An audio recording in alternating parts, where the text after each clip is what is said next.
பிரைஸ்லார் கிறிஸ்துவின் விளையாட்டுகளே எப்படி இருக்கீங்க? ஆதியாகமம் 6:8 நோவாவுக்கோ கர்த்தருடைய கண்களில் கிருபை கிடைத்தது. நோவா வாழ்ந்த காலத்துல ஏசப்பா எதுக்காக இந்த மனிதர்களை படைச்சோன்னு மனஸ்தாபப்பட்டாருங்க. அதுலயும் நோவா மட்டும்தான் உண்மையா உத்தமமா இருந்தாருங்க. அதனால ஏசப்பா அவருக்கு கிருபை கொடுத்து அவரை எல்லா பிரச்சனையிலிருந்தும் காப்பாத்தினாருங்க. அது போல உங்க வாழ்க்கையிலையும் ஏசப்பா ஏதாவது ஸ்தானத்தை தராதா, இடத்த தராரா, நீங்க அதுல முழுமையா உத்தமமா இருக்கணுங்க, நீதிமானா இருக்கணுங்க. அப்பொழுது ஏசப்பா உங்களுக்கு கிருபையை கொடுத்து உங்களை இன்னும் மேன்மைப்படுத்துவாருங்க.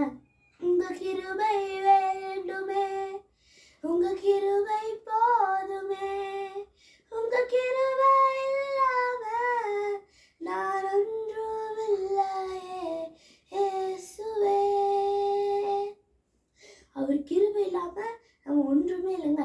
நீதிமானா இருங்க, உத்தமமா இருங்க. God bless you. Amen.